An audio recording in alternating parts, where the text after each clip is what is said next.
All right, we're going live with the service now.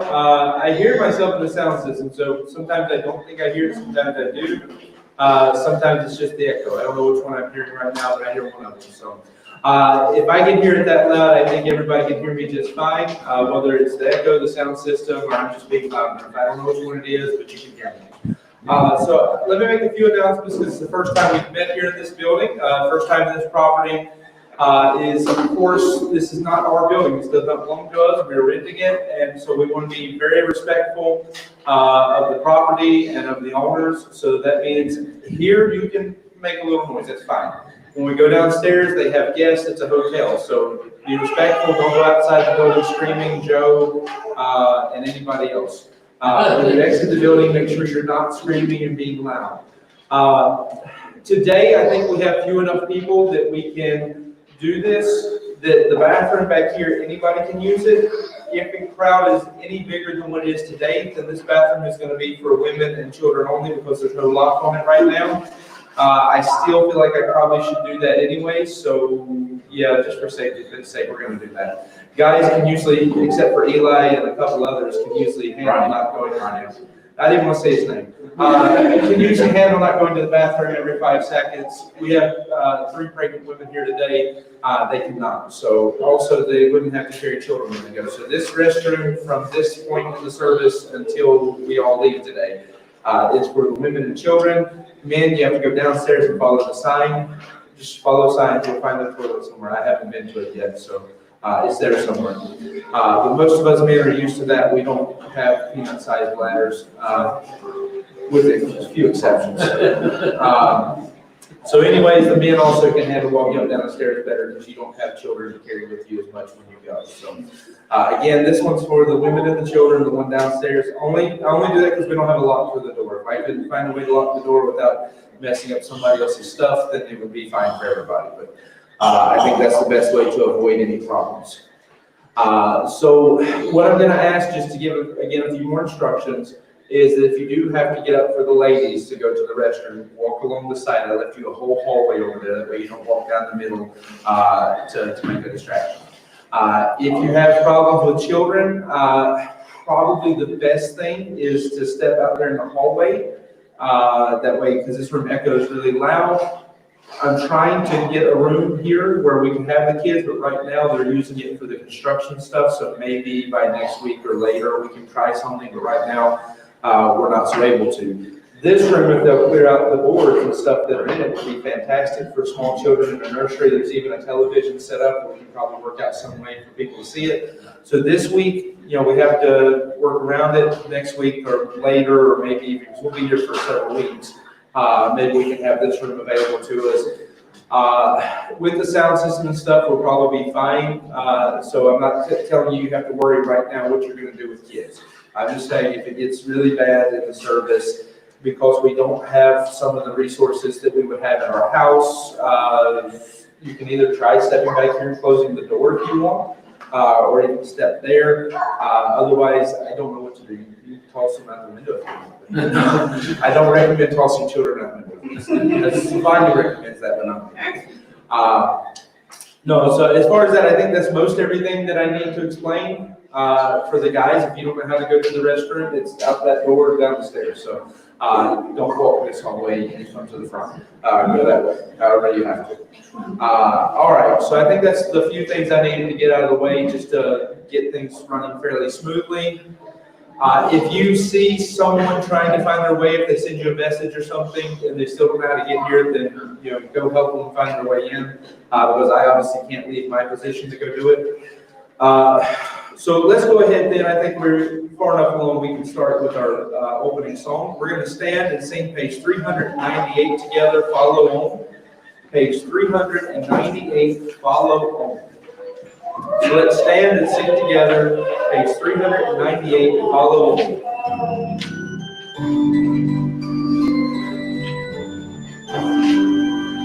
Down in the valley with my Savior I would go, where the clouds are blooming and the sweet waters flow. Everywhere He leads me I would follow on. in his footsteps till the crown be won. Follow, follow, I would follow Jesus. Anywhere, everywhere, I would follow on. Follow, follow, I would follow Jesus.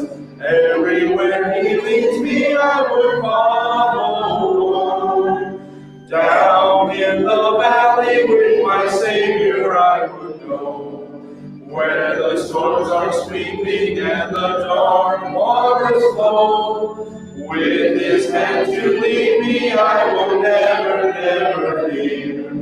Danger cannot frighten me if my Lord is here.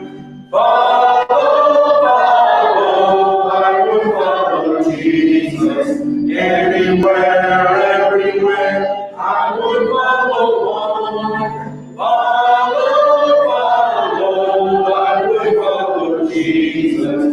Everywhere he leads me, I would follow on. Down in the valley or upon the mountain sea, close beside my Savior would my soul ever keep.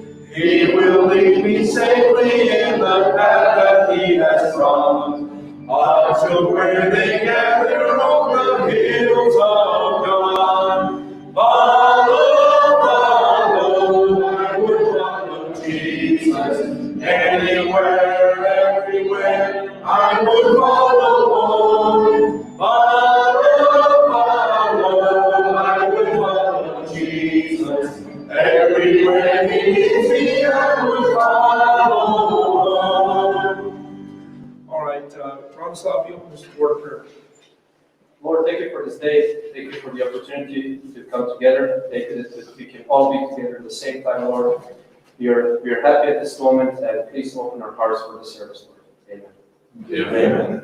All right, and for our next song, we're going to be on page 468. I will sing the wondrous story, page 468. I know that the keyboard organ, whatever you would call it right now, is probably not quite loud enough. Once I get Jonas to come do the prayer request, I'll see if I can play with that a little bit and fix it. But page 468, I will sing the wondrous story. This would be typically our fellowship song. Obviously, we're meeting here because there's social distancing restrictions. That means you're not allowed to touch one another. So unless you're a child under the age of 10, they don't have to social distance, or if you came together. Savani qualifies on both levels. I have to pick on him because he was up here messing with me, so he asked for it. But anyways, as far as it goes, we can't shake hands yet, so it still won't be a traditional fellowship song. I will make this is what I've been doing, a greeting song. I try not to talk to the internet and camera as much, but a large part of our church is still at home today. We have a lot of people here, but there's still quite a few people at home. So I'll give my greetings to them that are watching, but also to everyone here. I was busy when you come in, so if I didn't say hey to you when you come in, I'm saying hey to you now, and apologizing that I didn't talk to you before. So, all right, I welcome you to our church. I'm glad you were able to be with us this morning. Let's go ahead and sing page 468. I will sing the wondrous story. Let's skip verse 3 since there's 5 verses on this.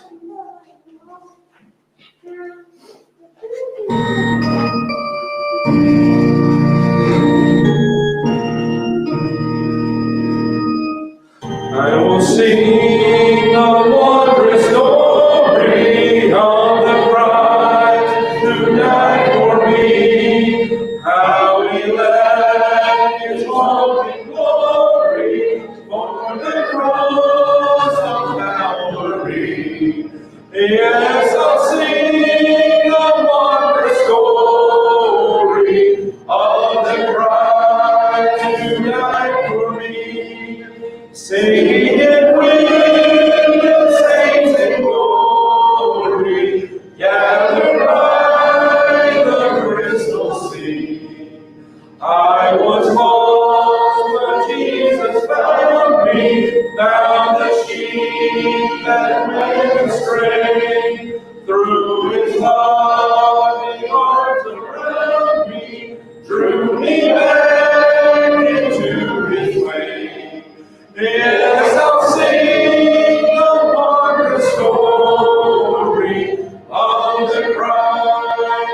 who died for me. Sing it with the saints in glory, gathered by the crystal sea. Verse 4.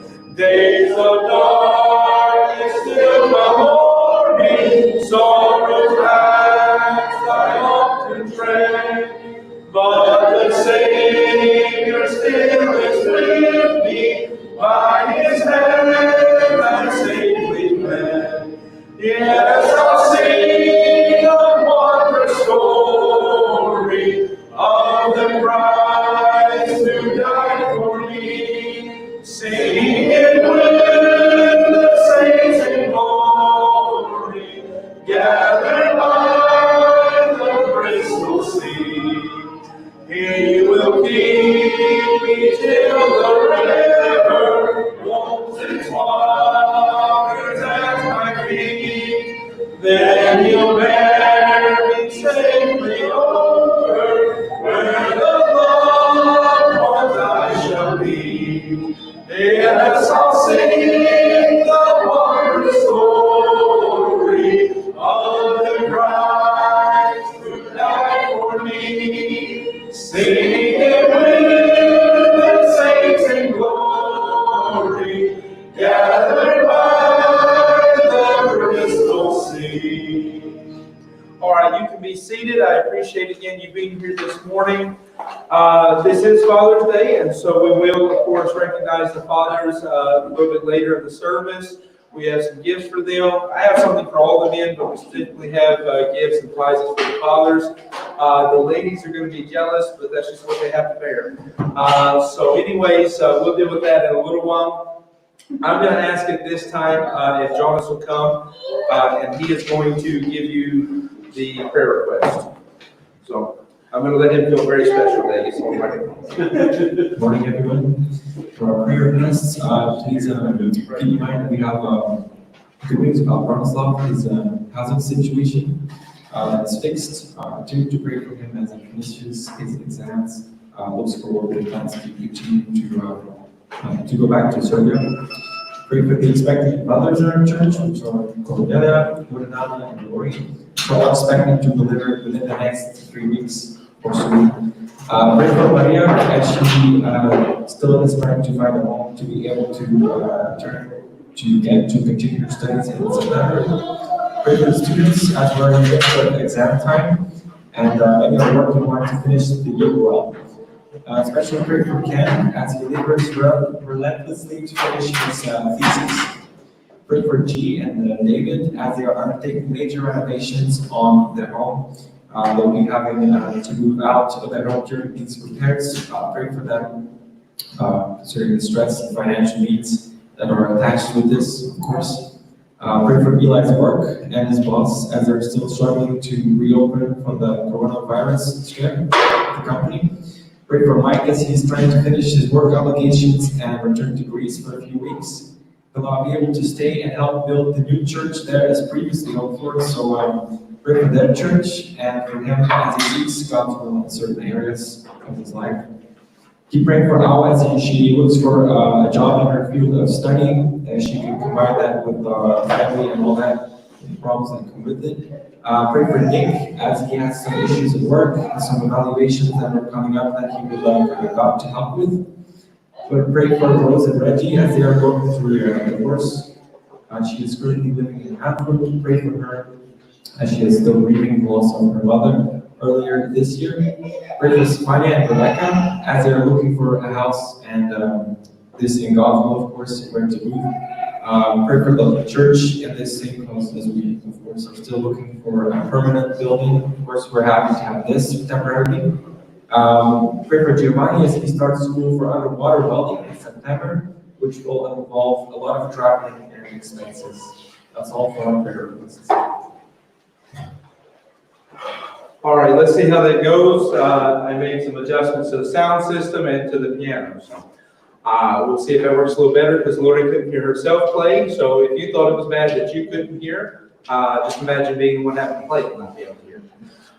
So anyways, I do have to make a big apology this morning that, of course, this service is still very much a service where we'll translate and try to make all people speaking Romanian feel welcome. I didn't do this on purpose. I accidentally left all the Romanian hymns at home today, just like I left the offering plates and the cups for the coffee and the cookies and all this other stuff.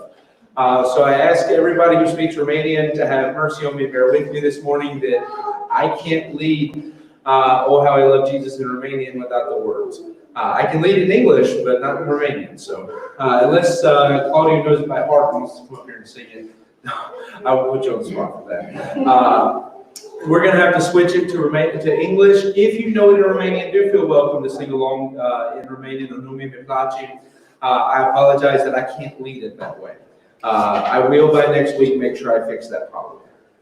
So have mercy, forgive me, we'll be okay. Page 483, Oh How I Love Jesus. Page 483, Oh How I Love Jesus. Again, I apologize. Maybe you want to translate that one specific thing in case anybody missed it. Îmi cer scuze că am uitat cărțile de română acasă. Și de aceea trebuie să dăm în engleză. Nu știu cuvintele. It's good enough. All right, page 483, Oh How I Love Jesus. We'll sing this together as a congregation. We'll sing it in honor of all the Romanian speaking people.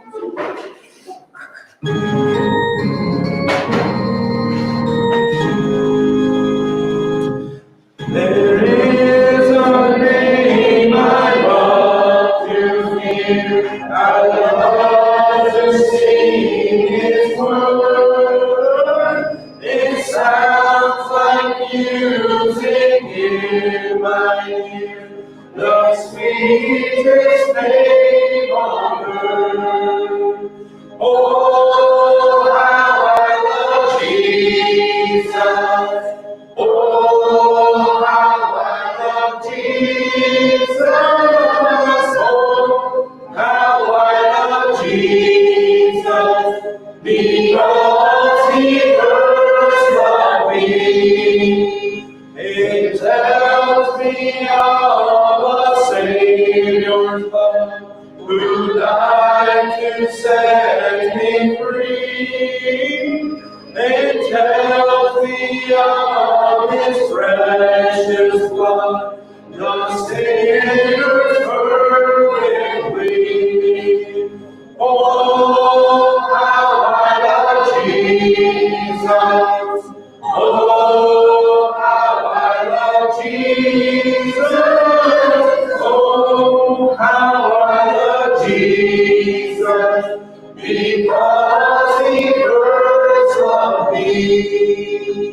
It tells me what my Father had in store for every day.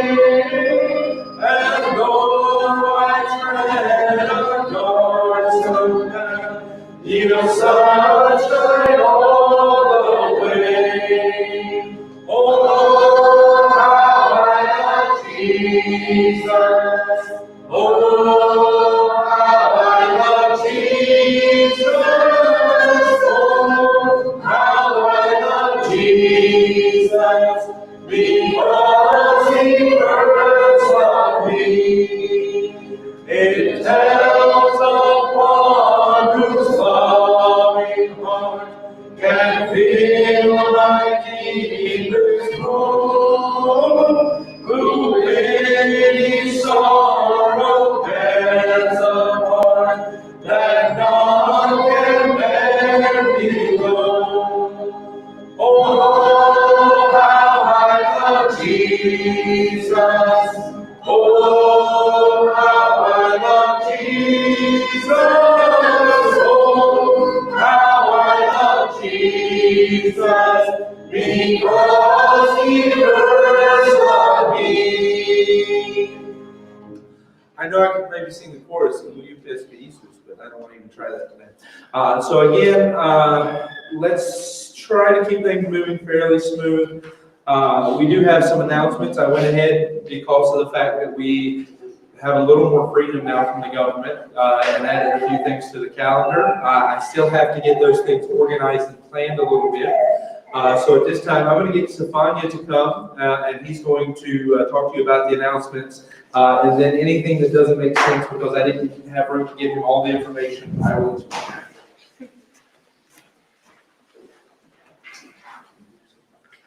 The first upcoming event will be the anniversary picnic. June 25th will mark the 3-year anniversary from the church.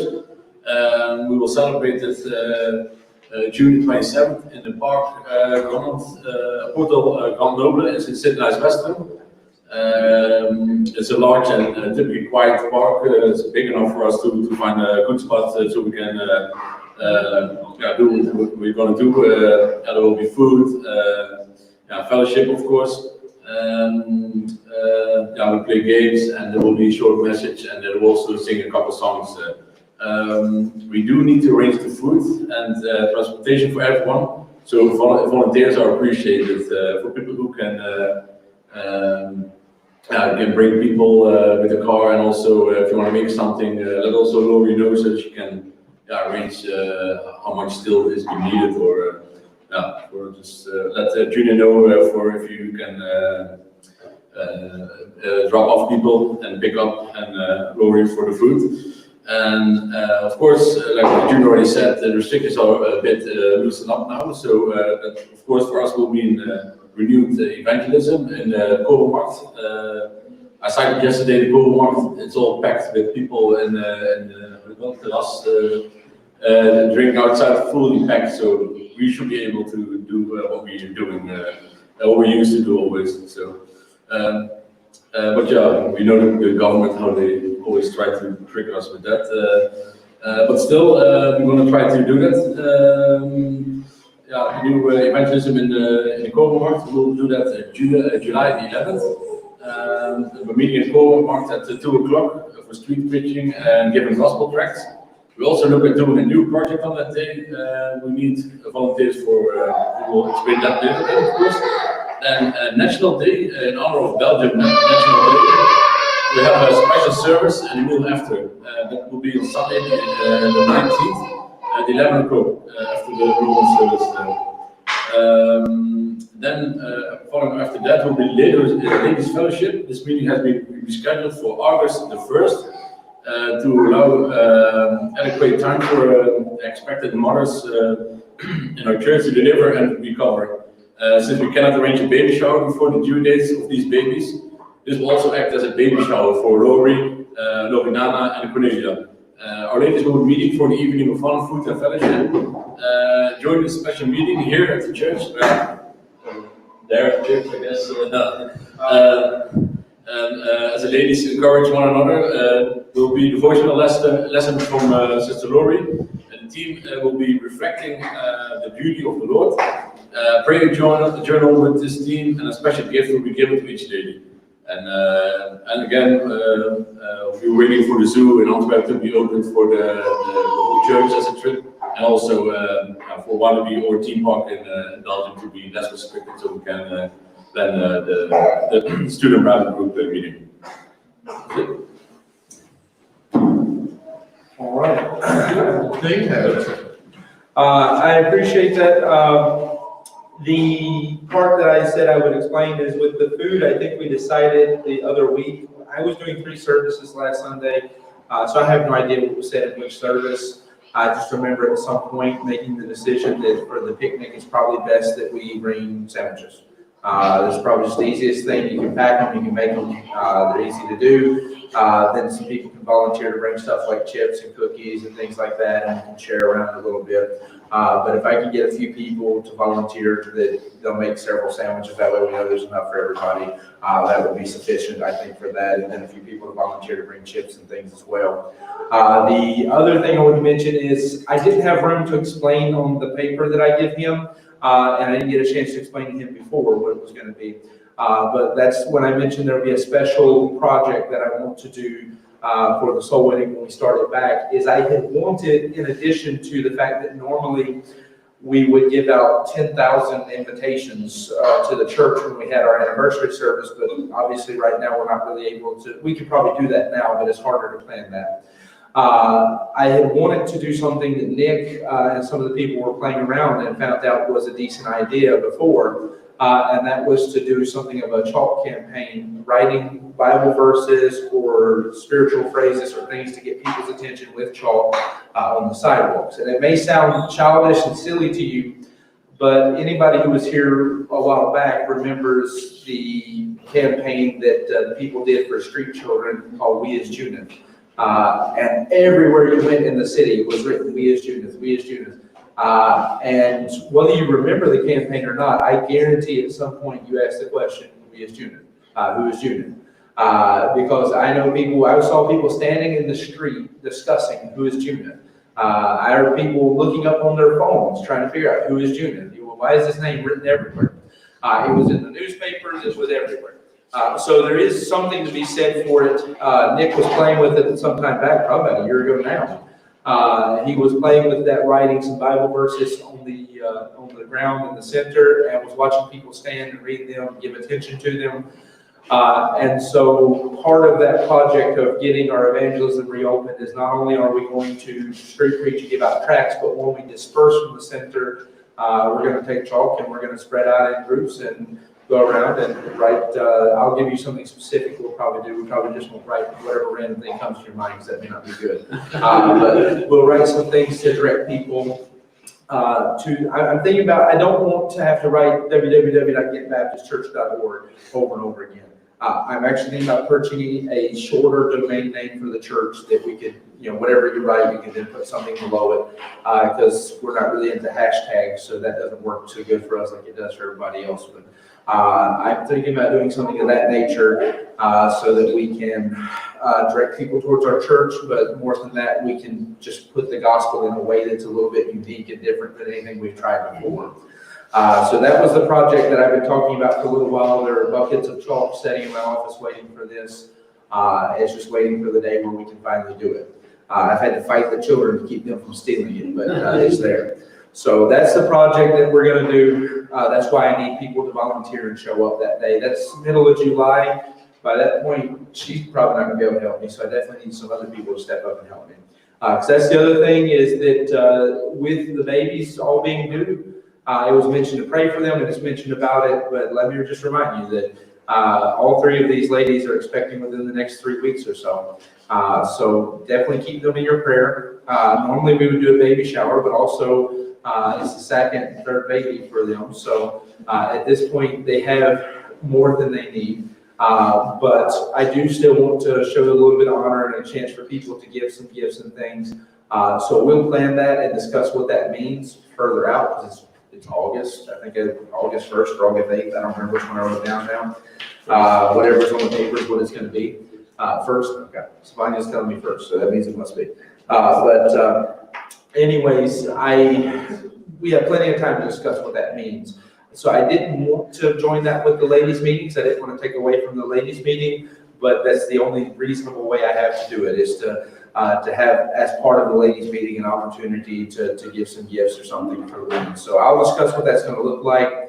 Obviously, with the ladies' meeting being after the birth of Hannah, Lori's going to need some help. So some of the ladies definitely want to volunteer some time to help step up and decorate and plan and stuff for that. So you have plenty of time. You now have the ability to make a big meeting. The reason why I didn't have a quick answer when he asked me whether here or there at the church is because theoretically it's there at our church. There is potential, if our relationship with the hotel goes well, that we could rent the restaurant area they have downstairs or even this room for it. I'm not saying we're going to do that, but I'm saying there's potential we could do that for the ladies so that they can have an even bigger and more special meeting if it makes it that way for them. Because they're not like us guys. They don't meet on a regular basis. They meet maybe once, twice a year at most. They don't like each other that much. All right.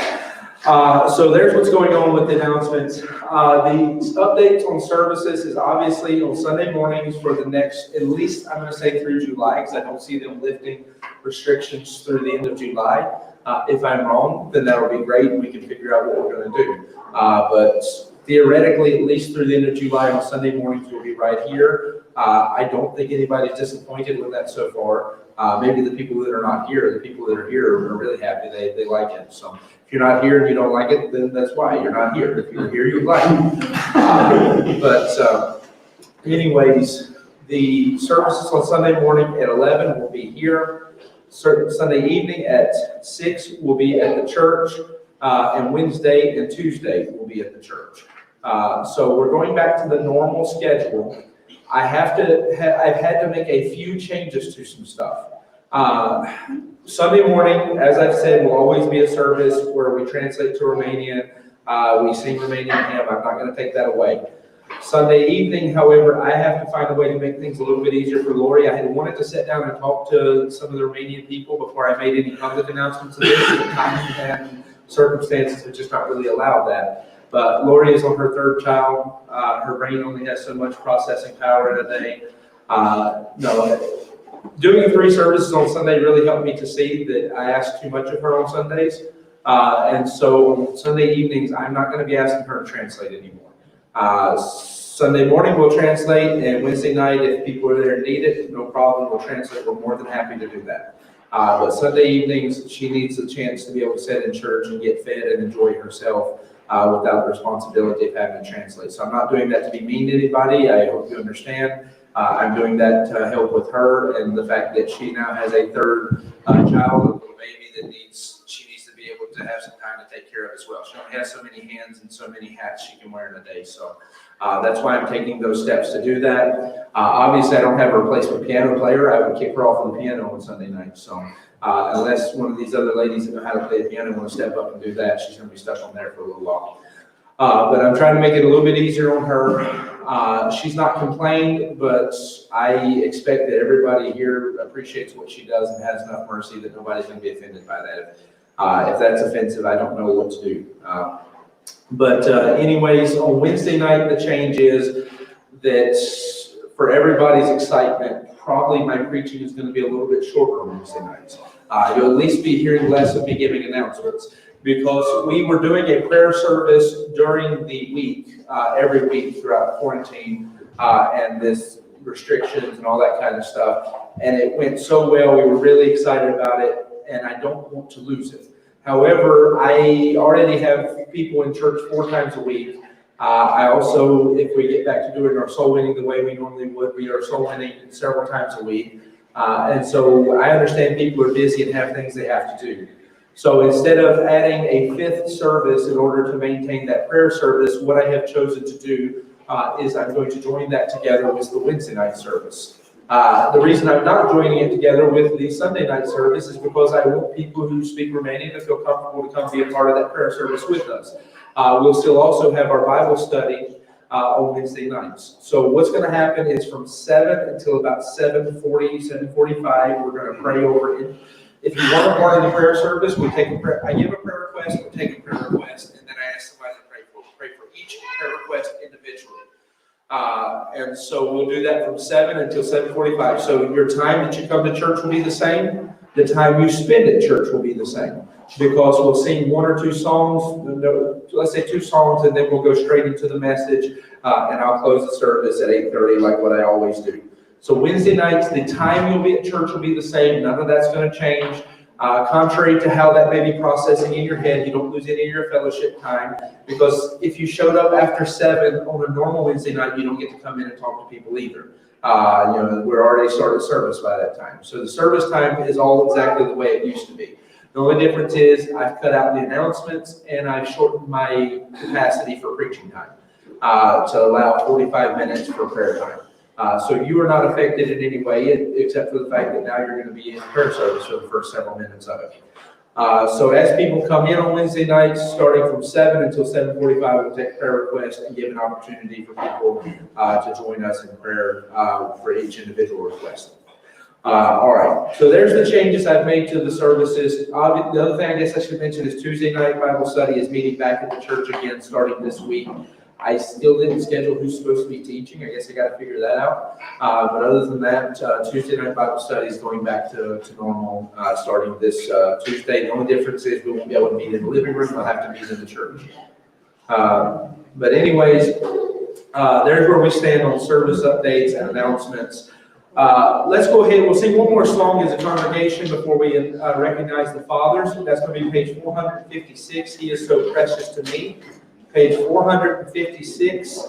He is so precious to me. So what I'm going to ask as we're singing this song is for the people that are watching the service online, watching one of the live streams.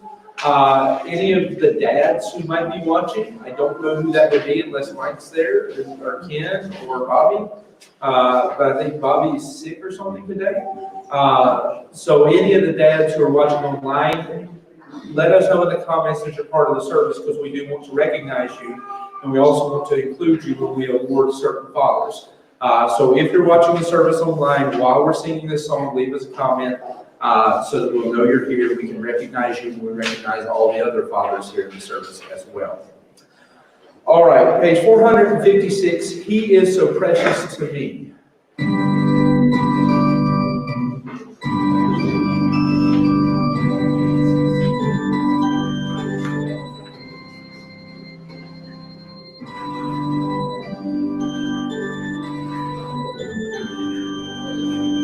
So precious is Jesus, my Savior, my King. His praise all the day long, with rapture I sing. To Him in my weakness, for strength I can cling. For He is so precious to me. For He is so precious to me. For He is so precious to me. 'Tis heaven below, my Redeemer to know. For He is so precious to me. He stood at my heart's door with sunshine and rain, and patiently waited an entrance to gain. What shame that so long He entreated in vain, for He is so precious to me. For He is so precious to me. For He is so precious to me. 'Tis heaven below, my Redeemer to know. For He is so precious to me. I stand on the mountain of blessing at last. No cloud in the heavens, a shadow to cast.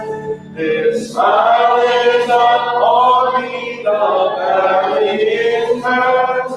For He is so precious to me. For He is so precious to me. For He is so precious to me. 'Tis heaven below, my Redeemer to know. For He is so precious to me. I praise Him because He appointed a place where someday through faith in His wonderful grace, I know I shall see Him, shall look on His face. For He is so precious to me. For He is so precious to me. For He is so precious to me. 'Tis heaven below, my Redeemer to know. For He is so precious to me. All right, I'm going to ask if Eli and Stefania, maybe Bronislav, Jonas can go all the way to the back and get the boxes with the gifts for the men, and there's a bag back there as well with gifts. I think between the four of you, you'll be able to do it. So we're going to recognize the fathers. Did I get anybody mentioning that they were following the comments? No, I'm starting to wonder if there's something wrong with the video, because mine looks like there's something not quite right. It's not yours for sure, I set it up, so if there's a problem, it's not there.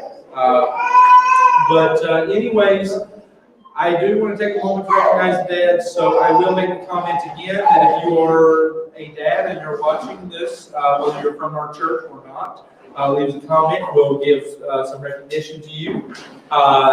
For the dads here in our church, I'm going to ask everyone who is a dad if you would stand, and we can then recognize you in our service today. So all the other guys will run behind the camera. One guy comes in front of us. No, you're okay, you're fine. I'm just joking. Anyways, I'm going to ask all the dads here in the service if they would stand. So somebody needs to translate that to Claudia. I know Claudia has children, so I can see them. I know that somebody has to translate that too. So everybody here who has a child that's a male. So all the dads. I didn't say that is a child. I said. All right. So all the dads. Let's go ahead and recognize them. Let's clap for them.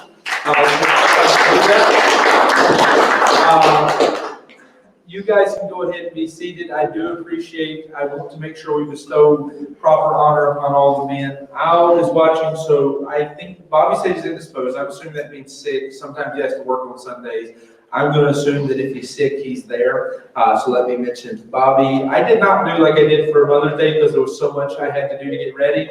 I did not make a list of all the men to make sure I recognize them. So I'll mention Ken because his name has come up, and I'll mention Mike because his name has come up. For all the other dads, Newts and Aurelian, I'll get them. Somebody want to take the responsibility for being the one who left somebody out? All right, so for all the other dads, it's not my fault that we didn't recognize you because you were supposed to either be here in the service or watch the service live, and then you can comment and we'll make sure we get you. No, I apologize because I didn't, Giovanni, that's another one. Who can name a dad? That's our game today. No, like I said, there's plenty that we could probably recognize. It's just, again, normally I would have taken the time to sit down and make notes and make sure we get everybody. Sometimes I don't do as well. Sometimes we say EJ has 3 kids.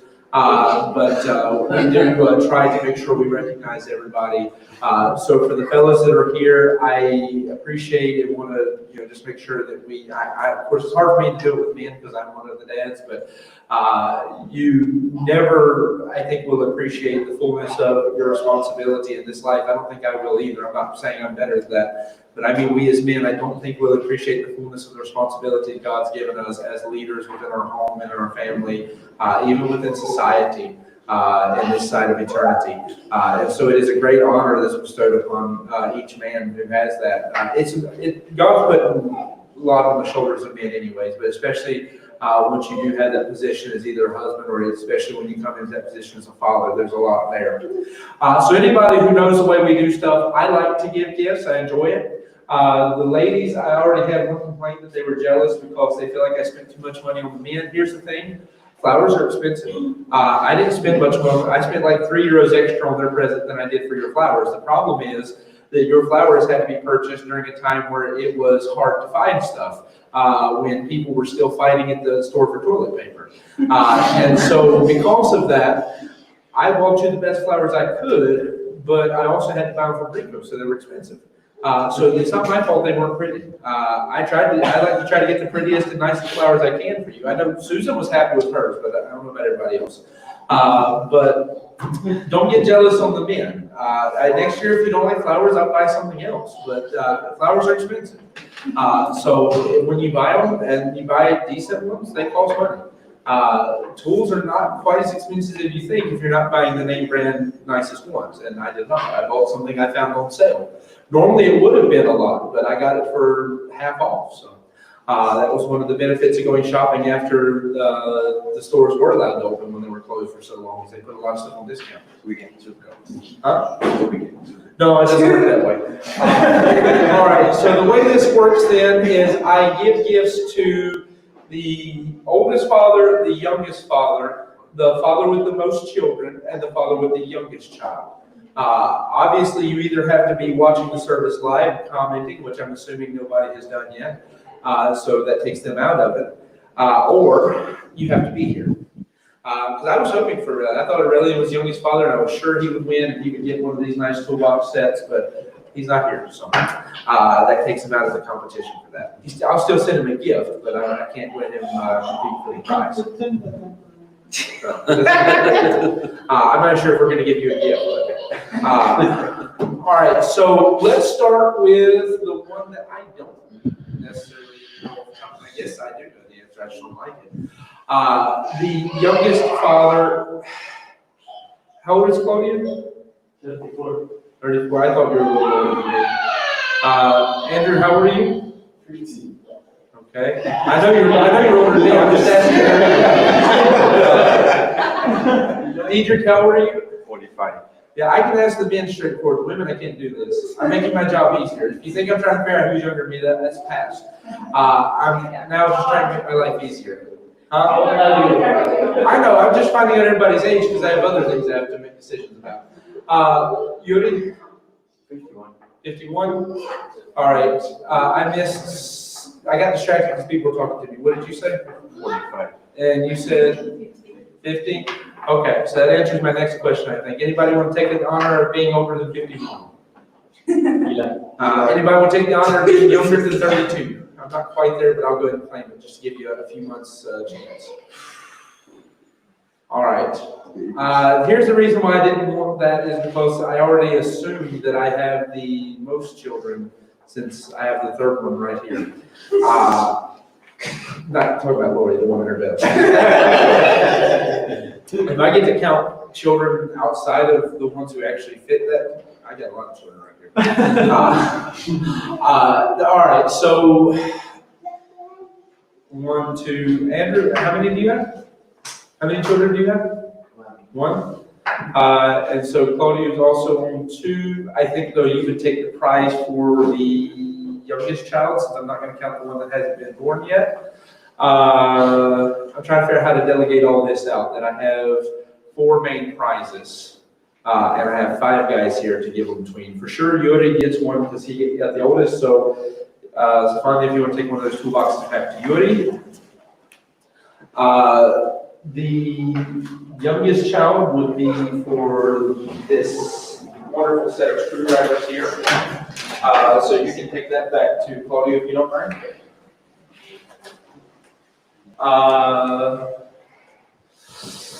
All right, so we're still back to youngest dad and dad with the most kids. I'll tell you what I'm just going to do. I'm going to step out of this and each of you can have the other 2 toolboxes. So, Jonas, you can take one back to Andrew, and you don't want one? No, it's okay. Leave the other. Well, if you don't want it, it goes back to me, so It's okay. I bought it to give out though, so it's yours, but. I can still catch up with you in the most children or becoming the oldest. Me and Deidre can fight about it later. All right.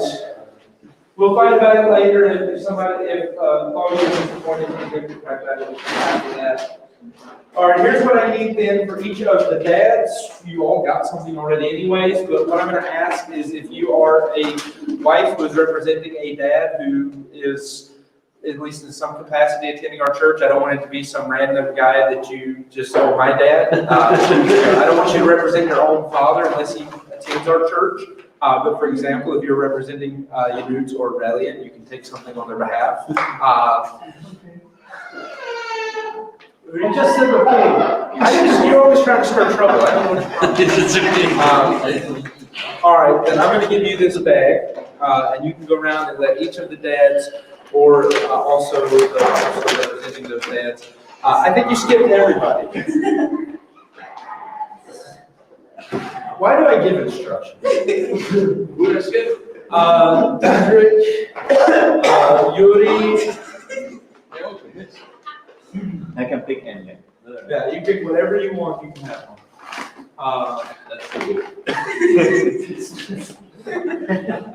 You can still skip Yuri. Yuri. All right, let's do it this way. If you're a dad or you're representing a dad, raise your hand so he doesn't get you this time.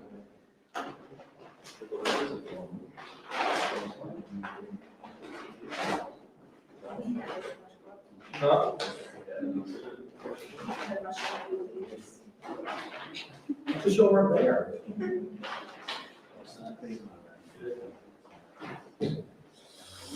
All right. The other thing I'm gonna do is I'm gonna let each of the men. Oh, somebody took these out of the bag for some reason. If you were a guy and you wanted this instead of what you got, you can come get it.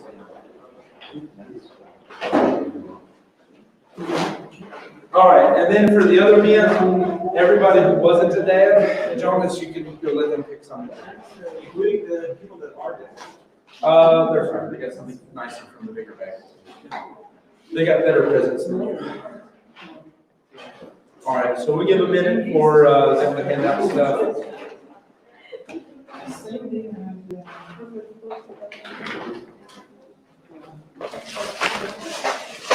Is there another option? He's got your gift. Huh? If you want better selection, have children. He's complaining? Hey. That's like somebody complaining because on somebody else's birthday they didn't get the present they wanted.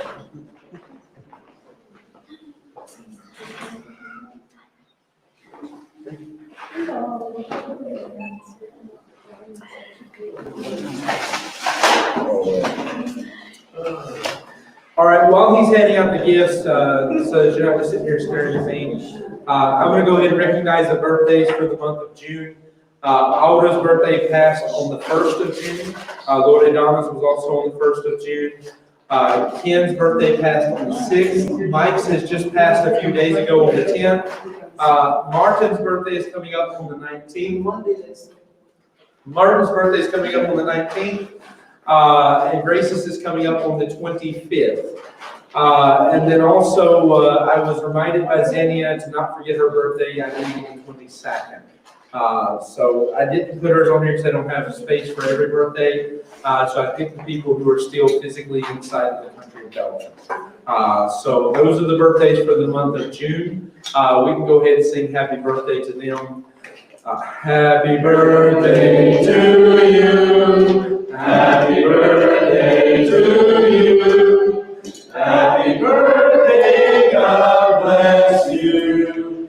Happy birthday to you. Since we didn't do a Romanian hymn, we can sing this in Romanian. Mulți-ani trăiască, mulți-ani trăiască, la mulți ani. Mulți-ani trăiască, mulți-ani trăiască, la mulți ani. All right, so my question then at this point is we did not get to plan this properly or arrange it well, but I wanted to see if I could get a few men to come sing with me to sing a special. So I volunteered Stefania. Jonas is volunteered. Bronislav is going to volunteer. Eli, are you going to come sing with us? We're going to be singing Standing on the Promises and the Solid Rock. So we need to organize back over here.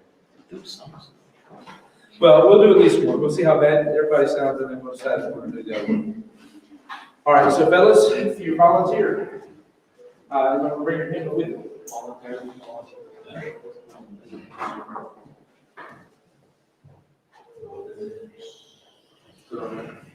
All right. What happened to Eli? Did he drop out? All right.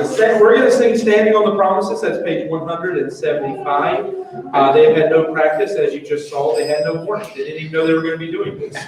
But I tried to pick easy songs. So page 175, "Standing on the Promises." You can follow along with us if you would like.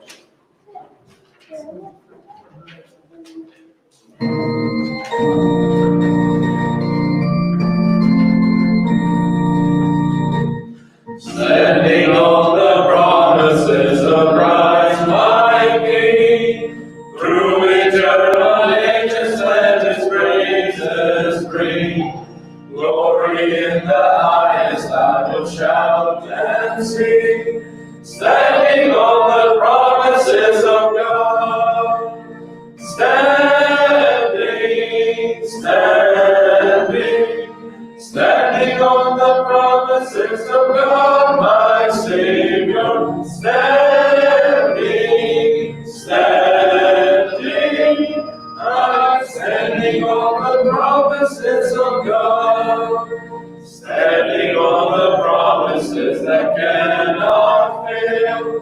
When the howling storms of doubt and fear assail, by the living word of God I shall prevail. Standing on the promises of God. Standing, standing, standing on the promises of God, my Savior. Standing, standing, I'm standing on the promises of God. Standing on the promises of Christ the Lord. Bound to Him eternally by love's strong cord. Overcoming daily with the Spirit's sword. Standing on the promises of God. Standing, standing, standing on the promises of God, my Savior. Standing, standing, I'm standing on the promises of God. Standing on the promises I cannot fall. Listening every moment to the Spirit's call. Resting in my Savior as my all in all. Standing on the promises of God. Standing, standing, standing on the promises of God, my Savior. Standing, standing, I'm standing on the promises of God. All right, I think we can handle singing one more. So we're going to do page 272, The Solid Rock. Page 272, The Solid Rock.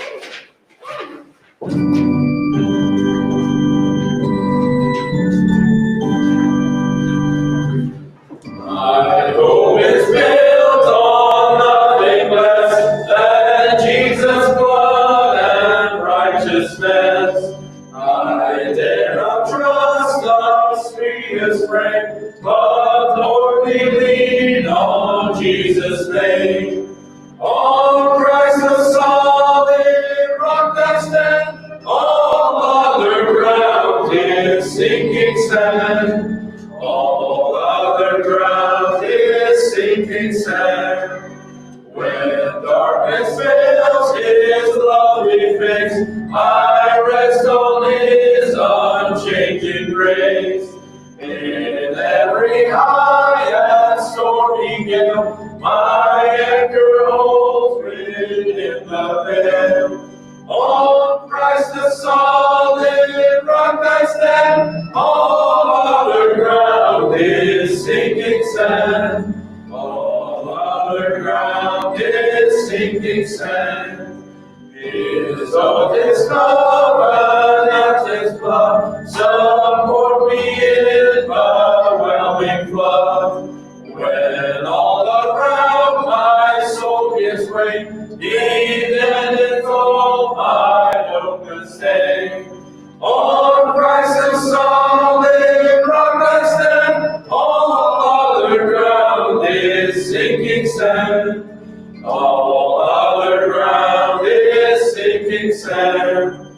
When He shall come with trumpet sound, oh, may I then in Him be found.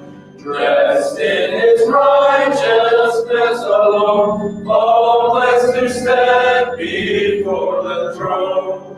On Christ the solid rock I stand, all other ground is sinking sand. All other ground is sinking sand. All right, fellas, I appreciate you helping me out.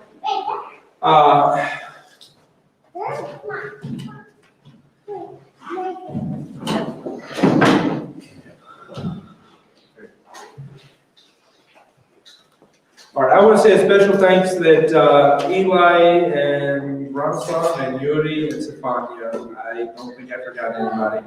Was there somebody else came yesterday? I don't remember. Okay. All right, I want to say a special thanks to those fellows as they came yesterday and gave their time to help set up the church so that you would have the ability to be here today. I appreciate Eli even put some extra work in. He came to my house in advance, helped me load up all the stuff, and then brought it over here. And then the other fellows met us here to get it unloaded, bring it up, and set up the chairs and everything and get it ready. So I appreciate you joining us and being part of the service. Whoever has the laughing toy, I don't condone throwing children out the window, but laughing toys I do. So if I can hear laughing from up here, it's probably too much laughing. Because I didn't say anything that funny. All right, let's go ahead then and get into our message. We're going to be turning to 1 Samuel 13 and verse number 13. 1 Samuel chapter 13 and verse number 13. 1 Samuel 13, versetul 13. All right, 1 Samuel chapter 13 and verse number 13. 1 Samuel 13, 13. We have started a study Am început un studiu. where we are looking at some of those kings in the Bible Noi ne-am uitat la câțiva dintre împărați din Biblie, who stand out above all others, care ei au stat deasupra altora. who God gives them special honor for different reasons. Dumnezeu a dat o mare specială din cauza unor motive diferite. We saw that, for example, Josiah Am văzut, ca exemplu, Iosia. was given a higher honor Lui a fost dată o mare mai înaltă, because of the fact that he turned to God with all of his heart din cauza faptului că el s-a întors la Dumnezeu cu întreaga lui inimă. in a way that God says no other king before or after has done that. În așa fel că Dumnezeu a spus că niciun alt împărat nu a făcut, nu s-a întors spre Dumnezeu ca el. So we learned last week from Josiah repentance. Săptămâna trecută am învățat de la Iosia pocăința. I wanted to look at David today Astăzi vreau să ne uităm la David, because of the other kings we will look at. din cauza că ceilalți împărați la care ne vom uita spre ei, He is the one who is at least in some part famous for being a father. el este unul cunoscut ca fiind tată.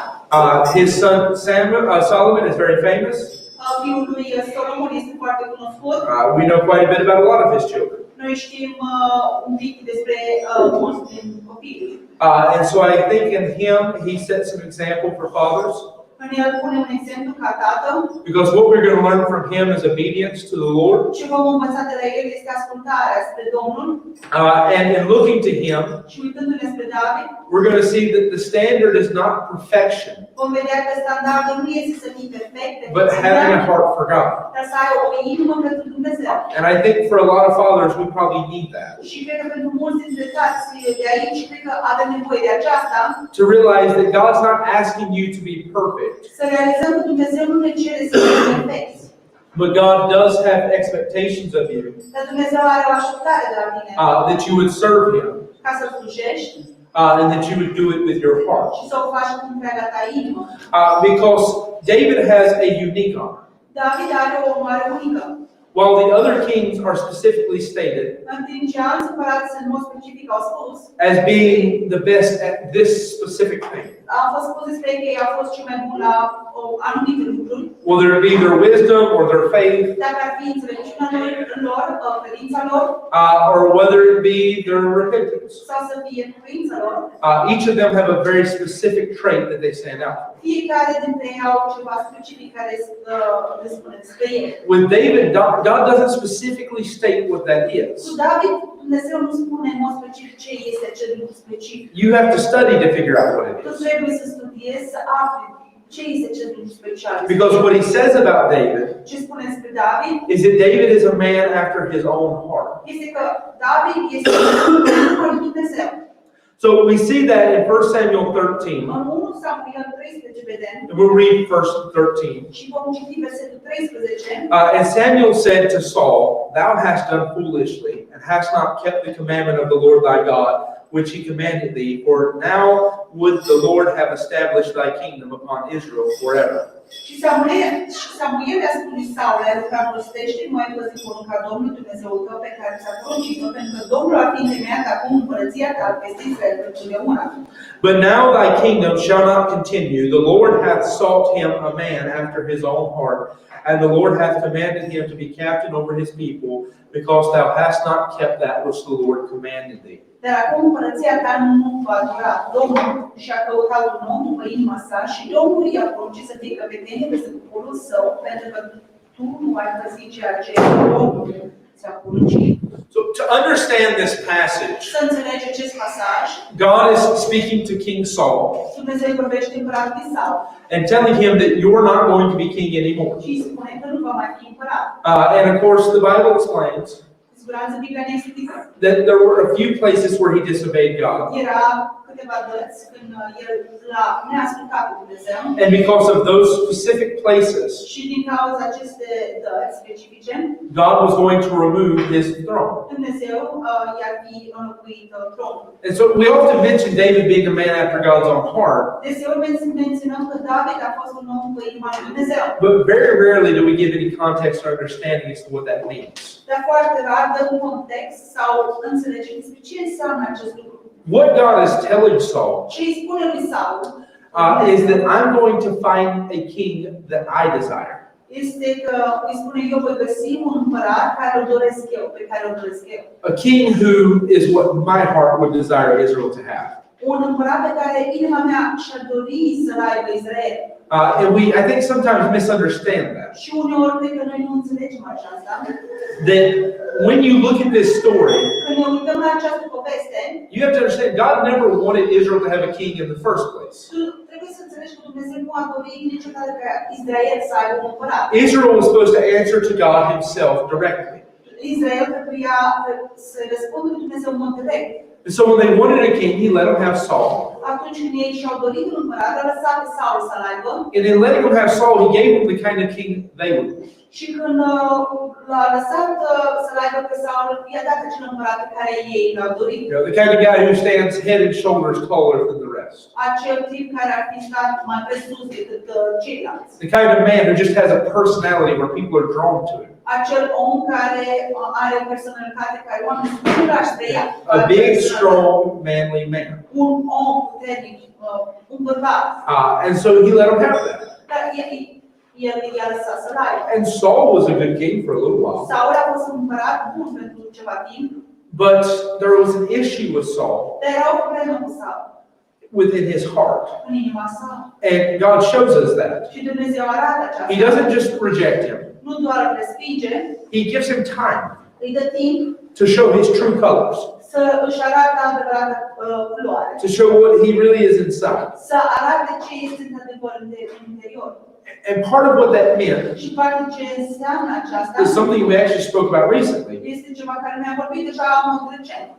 is that when Saul finally decided to stop listening to God Când Saul în fine s-a oprit să nu mai asculte la Dumnezeu and do things his way, și a făcut lucrurile conform voii lui, God stopped talking to him. Dumnezeu s-a oprit să mai vorbească cu Saul.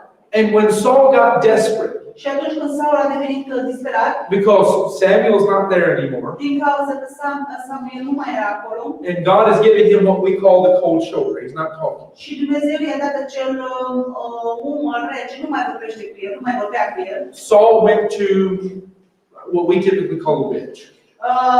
Saul a mers la o vrăjitoare And he saw of her și el a văzut to see if she could tell him what he wanted și to l-a know. vrut să vadă dacă ea poate să-i spună ceva. And that's another story that I think gets misunderstood a lot. Și aceasta este o poveste care nu cred că este atât de bine înțeleasă. But as we discussed that recently, Dar am discutat despre aceasta în mod recent. what we saw Ceea ce am văzut is the point of what God was doing este punctul ceea ce Dumnezeu făcea. was he was letting Saul see within himself El lăsa pe Saul să vadă în el însuși that as long as God was giving him what he wanted and taking care of him, că atât timp cât Dumnezeu avea grijă de el, he would follow to a degree. el ar fi urmat. But as soon as he got a little bit too bold, Dar atunci când el ar fi fost un pic mai îndrăzneț, he would forsake God. atunci el l-ar fi uitat. And as soon as God didn't give him whatever he wanted, Și atunci când Dumnezeu i-a dorit ceea ce el dorea, well, he would turn to whoever he thought would. el s-ar fi întors la cine a crezut el. And so that story concludes Această poveste conclude, with God telling Saul that your time as king is coming to an end. Dumnezeu îi spune lui Saul și spune că timpul tău de a fi un împărat va veni spre un sfârșit. And so it's very similar to what we're looking at here, Este foarte similar la ceea ce ne vom uita aici, is this understanding este această înțelegere. that the reason why David is called a man after God's own heart, Motivul de ce David este chemat un om după inima lui Dumnezeu, we have to look at why he rejected Saul. noi trebuie să ne uităm să vedem de ce el a răspuns pe Saul. Because again, I don't know where you'll look and just find a passage where God says this is what that means. Din cauza că nu cred că este un loc unde poți să te uiți și găsești un pasaj care ne explică ce What does it înseamnă. mean to be the kind of king that meets God's heart desire? Ce înseamnă să fii un împărat după inima lui Dumnezeu? What does it mean to be the kind of leader or father or anything like Ce that? înseamnă să fii un lider, un tată sau ceva de genul? That you meet God's heart desire. Care să fii dorința inimii lui Dumnezeu.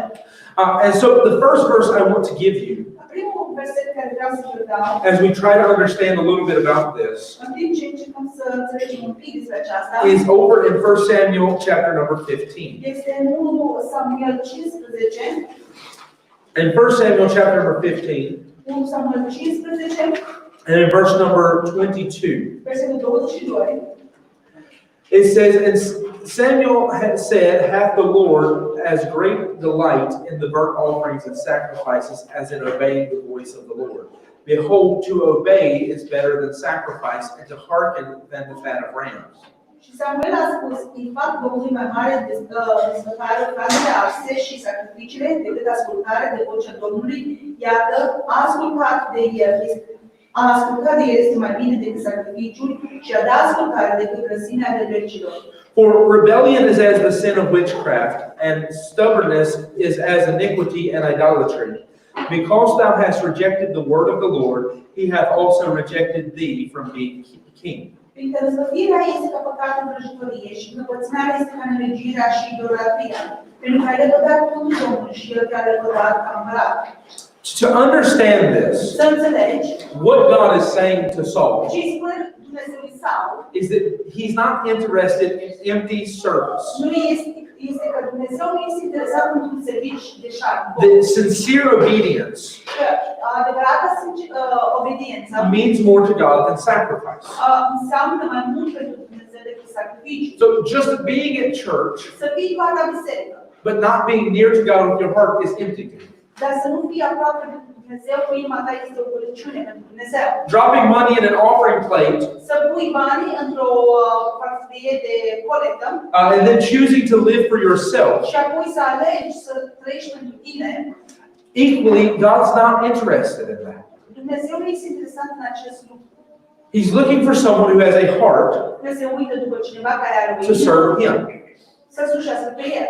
Someone who truly desires that within themselves. Cineva care într-adevăr dorește aceasta din el însuși.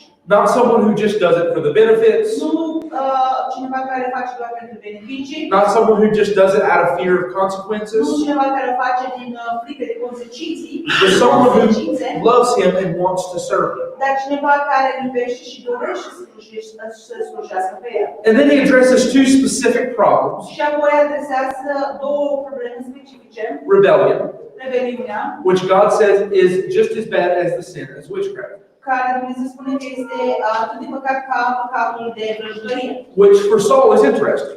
Pentru Saul este interesant, Because again, something he's notable for din caz că el este cunoscut despre acest lucru, is that while he was king, în timp ce el era împărat, prior to consulting with one of the witches, înainte să se consulte cu una dintre vrăjitori, as far as he knew, atât cât el a știut, he had driven out all of the witches in the land.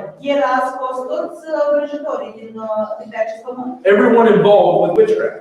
Toți care au fost implicați cu vrăjitoria. So while there's a great message, În timp ce este un mesaj mare, the things that we can see and understand they are clearly evil, Despre lucrurile care noi putem să le vedem și să înțelegem că sunt în mod clar, They are sin in the eyes of God ele sunt păcate în ochii lui Dumnezeu. in the same way that rebellion will be. În același fel cum este și rebeliunea. But there's another beautiful message in this Dar este un alt frumos mesaj în aceasta, that God is showing to Saul his hypocrisy. că Dumnezeu îi arată lui Saul ipocrizia. That he would drive out everyone practicing witchcraft, Că i-ar fi scos pe toți care ar fi practicat vrăjitoria, but not have a problem with rebellion. dar nu a avut o problemă cu rebeliunea. So he deals with his stubbornness Și el a avut de-a face cu încăpățânarea sa and his rebellion. și rebeliunea sa And he shows him that the reason why, și arată că motivul de ce, the reason why he's not a king after God's own heart motivul de ce el nu era un împărat după inima lui Dumnezeu, is because he doesn't have a heart for following God. era din cauza că el nu avea o inimă de a-L urma pe Dumnezeu. It's because he is stubborn. Este din cauza că este încăpățânat, He is rebellious. este rebelios, He'll give sacrifice, but he doesn't obey. el ar fi dat sacrificiu, dar nu ar fi ascultat. Nu ar fi ascultat. He's someone who will draw near to God with his mouth, Este cineva care s-ar fi apropiat de Dumnezeu cu gura lui, but who is far from him with his heart. dar ar fi departe de el din inima lui. And God says, "You've rejected me. Și Dumnezeu a spus, m-ai respins. And because you reject me, Și din cauza că m-ai respins, I also have rejected you." eu de asemenea te-am respins. So to understand what it means that God is replacing Saul with David, Să înțelegi ce înseamnă că Dumnezeu l-a înlocuit pe Saul cu David. to understand that David is a man after God's own heart, Să înțelegi că David este un om după inima lui Dumnezeu. what we have to Ce understand trebuie să înțelegem is where is that difference? este unde este această diferență. Why is God replacing Saul with David? De ce l-a înlocuit Dumnezeu pe Saul cu David? And the answer is that David is obedient. Și răspunsul este că David a fost obedient. Saul is not. Saul nu. Saul is rebellious. Saul este rebelios. He is stubborn. El este încăpățânat. He may give some honor to God El poate ar fi dat ceva onoare lui Dumnezeu outwardly, din exterior, but not within his heart. dar nu din inima lui. David then must be the opposite of that. David atunci ar trebui să fie opusul. And we see that about him. Și vedem aceasta despre el. In fact, when this gets quoted in the New Testament, Când acesta este citat despre el în Noul Testament, in Acts chapter number 13, în fapte 13, you find this exact passage being quoted to say that David is a man after God's own heart. găsim același pasaj care ne citează că David a fost un om după inima lui Dumnezeu. Only here we get some deeper content or deeper understanding maybe of what that really means. Dar aici vom primi o înțelegere mai adâncă despre ce înseamnă într-adevăr acest. So Acts 13 and verse 22. Sau fapte 13 cu 32. And when he had removed him, he raised up unto them David to be their king, to whom he gave testimony and said, I have found David, the son of Jesse, a man after mine own heart, which shall fulfill all my will. Fapte 13 cu 22. Și după ce l-a înlăturat, l-a ridicat pentru ei pe David să fie împăratul căruia i-a și adus mărturie și a spus, l-am găsit pe David, al lui Isai, un bărbat cu inima mea, care va împlini toată voia mea. So now having some context to understand, Avem acum un pic de context să înțelegem. you do see that he actually spells it out a little more easily than we might think. Vedem că ne descrie un pic mai ușor aici. That to be a man after God's own heart, De a fi un om după inima lui Dumnezeu. to God, Pentru Dumnezeu means being a man who's going to do God's will, înseamnă să fii un om care va face voia lui Dumnezeu, who is going to lead according to God's command, care va conduce conform poruncii lui Dumnezeu, who is going to serve God instead of being stubborn and rebellious. care va sluji pe Dumnezeu în loc să fie încăpățânat și rebelios. And if that doesn't drive it home enough, Și dacă aceasta nu aduce destul, consider this.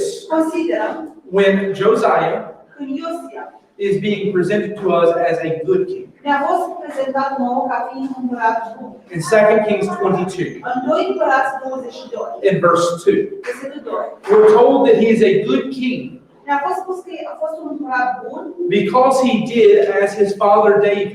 în caz că el a făcut conform tatălui său David. And what does they say that means? Și ce a spus că acesta a însemnat?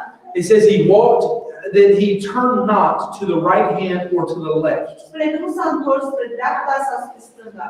So what God is saying then, Ce ne spune Dumnezeu atunci, and he also gives us the same understanding as to why Hezekiah is a good king. și de asemenea dă aceeași înțelegere de ce Hezechia era un împărat bun.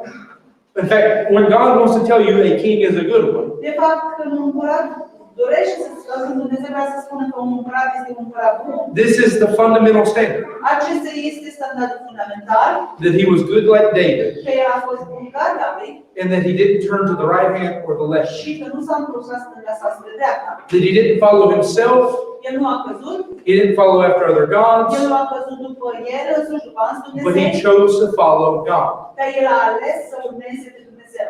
So what it really means to be a man after God's own Ce heart înseamnă într-adevăr să fii un om după inima lui Dumnezeu? is to be a man who's going to obey him. Este să fii un om care îl va asculta pe el. When God says, I'm going to choose a king that meets my desires, Când Dumnezeu a spus că voi alege un împărat care va împlini dorințele mele, he's saying, I'm going to choose a king that's going to listen to me. el a spus că voi alege un împărat care mă va asculta. You want to be a father or any kind of leader Dacă tu vrei să fii un tată sau orice fel de lider, who is going to meet God's desire, care va împlini dorințele lui Dumnezeu, then don't go your way. atunci să nu mergi pe propria Don't be ta stubborn. să nu fii încăpățânat, Don't be rebellious and proud, să nu fii rebelios, să nu fii mândru, but obey God. dar ascultă pe Dumnezeu. Now, I'm speaking more to the men, Vorbesc acum bărbaților, but you can apply this to yourself in any part of life. dar poți să-ți aplici această nu știu ce parte din viața ta. Whatever you are, Orice ești tu, whatever job you work or whatever you classify yourself as, this is my main focus. orice slujbă lucrezi sau orice unde te clasifici că aceasta este accentuarea ta principală, You want to be the kind of teacher that God desires to have. Dacă vrei să fii acel fel de profesor care Dumnezeu dorește să-l aibă, The kind of mother, acea fel de mamă, kind of butcher, whatever, orice cel care măcelar or manager. sau manager, Then make sure you are the kind of butcher, manager, teacher, atunci să fii sigur că ești acea persoană, father, mother, tată, mamă, măcelar, whatever you want to put in orice that ce title, ești tu, ce vrei să pui în acel titlu, who is going to obey God. care tu vei fi cel care îl va asculta pe Dumnezeu. At the very most simple understanding, Cea mai simplă înțelegere, that's what he's looking for. despre aceasta este unui Dumnezeu. Someone who will obey him. Cineva care el îl va asculta. Someone who won't be like Saul Cineva care nu va fi ca Saul and reject the words of God, și care va respinge cuvintele lui Dumnezeu. but someone who's going to hear what he has to say Dar cineva care va asculta ce Dumnezeu are de spus and put it in practice. și va pune în practică. But here's where there's a beautiful lesson. Aici este unde este o frumoasă lecție. David was not perfect. David nu a fost perfect. David failed a lot. David a ieșuat mult. David's one of my great examples. David este unul dintre cele mai mari exemple a mele When somebody wants to bring up the question când cineva aduce această întrebare. of if I was to, let's say, commit murder, would I lose my salvation? Dacă ar fi să comit crimă, Well, David did. îmi voi pierde salvarea. Și David a făcut acest lucru. He committed adultery. El a făcut adulter, He had a man murdered to hide it. el a omorât un om And then he still never lost his salvation. și încă nu și-a pierdut salvarea sa.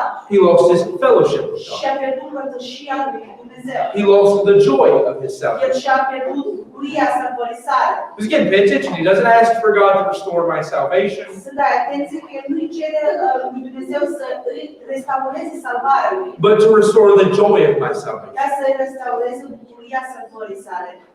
Once you understand that, Odată ce vei înțelege acest lucru, there is a beautiful message. este un mesaj frumos. David failed tremendously. David a ieșuat în mod mare. I mean, there's a reason why most people's go-to thing Este un motiv de ce oamenii to try to argue that you could lose salvation încearcă merg spre acest lucru, să încearcă să cer putere că tu poți să-ți pierzi mântuirea. is what if I committed murder? Este ce dacă voi face o crimă? Because in their eyes, that's the worst thing they can think of. Căci în ochii lor acesta este cel mai rău lucru care poate să-l gândească. And David fell in that. Și David a ieșuat în acest lucru. And that's just one of many places. Acesta este unul dintre multe alte locuri. And you go read his life story, it's an incredible story. Mergi și citești întreaga viață lui David, este o viață incredibilă. But there are plenty of failures. Dar sunt multe eșuări acolo. So when God says he wants someone to obey him, Când Dumnezeu spune că El vrea ca cineva să-L asculte, he's not looking for perfection. El nu caută perfecțiunea. I mean, of course, he would love that. Cu siguranță nu i-ar plăcea acest lucru. I mean, of course, he would love that we could all be like Jesus Cu siguranță i-ar plăcea ca noi toți să fim ca Isus. and say, I do always those things that please the Father. Și să spunem că vom face întotdeauna aceste lucruri care îi aduce plăcere Tatălui. But that's not the standard he is setting here. Dar acesta nu este standardul pe care îl pune aici. If David is the man after God's own heart, Dacă David este un om după inima lui Dumnezeu and therefore the standard for what we're discussing, și acesta este standardul despre care îl discutăm, that means he's looking for obedience but not perfection. aceasta înseamnă că el caută obediență, nu He is perfecțiune. looking for someone to obey him, El caută ca cineva să-l asculte, someone who will listen to him, cineva care îl va asculta, someone who will do things God's way. cineva care va face lucrurile conform cu lui Dumnezeu. But that doesn't mean the expectation is that you never fail. Dar aceasta nu înseamnă că așteptarea este să nu eșuezi niciodată. I mean, that may not mean anything to you, Poate aceasta nu înseamnă nimic pentru tine. but as someone who knows that I have responsibility upon my shoulders Dar eu sunt cineva care știu că am responsabilitate pe umerii mei. to be a leader to God's people, Să fiu un lider poporului lui Dumnezeu, to be the leader within my home. să fiu un lider în casa mea.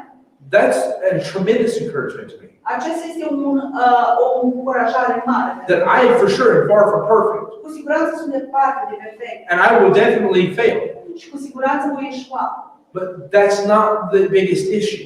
Dar aceasta nu este problema mea mare. The issue is of the heart. Problema este a inimii. And that's where David teaches us a better lesson about obedience. Și aici spune David ne învață o lecție mai bună despre obediență. Is that obedience is not just the outward things we do, Obediența nu este lucru pe care îl facem din exterior, but it is an issue of the heart. dar este o problemă a inimii. And that's why we come to what is probably one of the most famous passages about David. Și de aceea vom ajunge la unul dintre cele mai cunoscute pasaje despre David. 1 Samuel chapter number 16, 1 Samuel 16, verses 6 and 7. versetul 6 cu 7. It says, and it came to pass, when they were come, that he looked on Eliab, and said, surely the Lord's anointed is before me. Și s-a întâmplat după ce ei au venit, că s-au uitat la Eliab și a spus cu siguranță însuși Domnul este înainte Domnului. But the Lord said unto Samuel, look not on his countenance or on the height of his stature, because man seeth, for man looketh, seeth not as man seeth, for man looketh on the outward appearance, but the Lord looketh on the heart. Dar Domnul a spus Samuel, nu privi la înfățișarea lui, să la înălțimea staturii lui, pentru că l-am lepădat. Adică Domnul se uită când se uită omul, pentru că omul se uită la înfățișare, dar Domnul se uită la inimă. See, God says to be a man after his own heart means to be obedient. Dumnezeu spune să fii un om după inima lui Dumnezeu înseamnă să fii obedient. But he also says, I didn't choose David because of anything you can see. Dar de asemenea a spus că nu l-am ales pe David din cauza ceea ce tu poți să vezi. I didn't choose him because of what you're going to find on his resume. Nu l-am ales din cauza ceea ce tu poți să găsești pe lista lui de bune. I didn't choose him because he's head and shoulders above all of Israel. Nu l-am ales pe el din cauza că el este mai presus din tot Israelul. He said, I chose him because of what's in his heart. Este că l-am ales din cauza inimii lui. There is something inside of him that you cannot see. Este ceva în omului care tu nu poți să vezi. And that's what I'm looking for. Și acesta este ce caut. Now, we already know that manifest as obedience. Noi știm acesta că se manifestă ca obediență.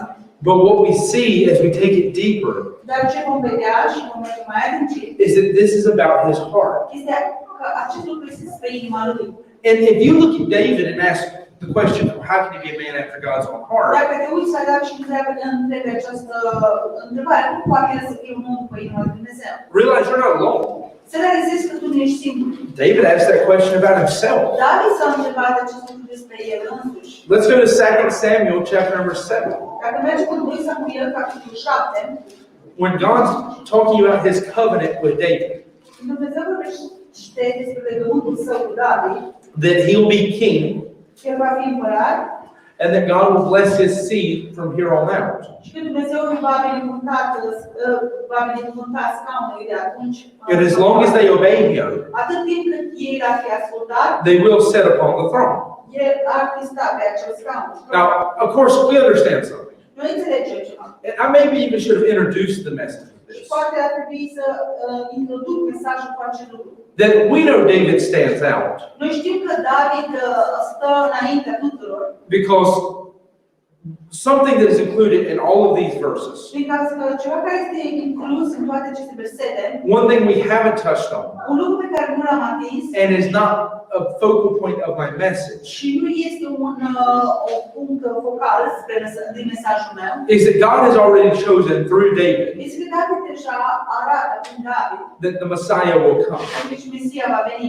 So we understand that there's some prophecy involved in all of this as Noi well. înțelegem că este profeție implicată în aceasta. But again, we're learning about David himself, not the prophecy. Dar vom învăța despre David și nu despre profeția. So that's why we're not talking about specifically the covenant. De aceea nu vom vorbi în mod specific despre acel legământ. I want to look starting in verse 18 Vreau să ne uităm la versetul 18, at David's response to all of this. la răspunsul lui David spre acestea.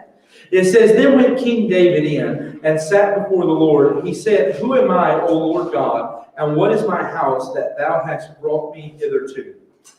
Atunci împăratul David a intrat și a așezut înainte Domnului și a spus, Cine sunt eu, Doamne, Dumnezeule, și cine este casa mea că m-ai adus până aici?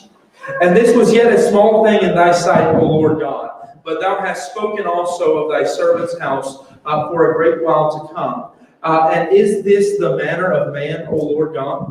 Și acesta încă a fost un lucru mic înaintea ochilor tăi, Doamne Dumnezeule, dar Tu ai vorbit de asemenea despre casa servitorului Tău pentru mult timp înainte și este acesta felul omului, Doamne Dumnezeule. And what can David say more unto thee? For thou, Lord God, knowest thy servant.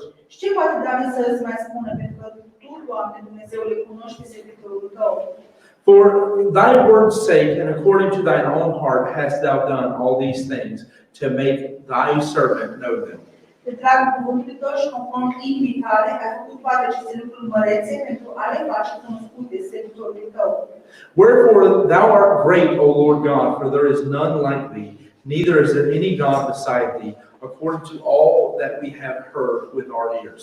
De aceea Tu ești mare, Doamne Dumnezeule, pentru că nu este nimeni ca Tine, nici nu este vreun Dumnezeu în afară de Tine, conform cu toate pe care am auzit cu urechile noastre.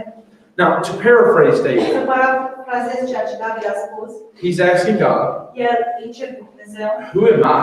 cine sunt eu? And who are my people Îl întreabă pe Dumnezeu și cine este poporul that meu? you should choose us? Ca să ne alegi Tu pe noi. That you should bless us to be able to sit upon this throne for as long as we're going to serve you. Ca să ne binecuvântezi pe noi, ca noi să putem să stăm pe acest zonă atât timp cât noi te vom sluji. I mean, it's essentially saying to you that may be a small thing, but to me that's unimaginable. În mod esențial spune pentru tine poate este un lucru mic, dar pentru mine este un lucru neimaginabil. And then he steps back and says this, Și apoi ne spune, stă deoparte, I can't argue with you though, spune nu pot să mă cer cu tine, because you know me. din cauza că tu mă cunoști. I can't tell you, how wicked I am, because you know me. Eu nu pot să spun ție cât de rău sunt, din cauza că tu mă cunoști. So what does he do? Și ce face? He then begins to praise God.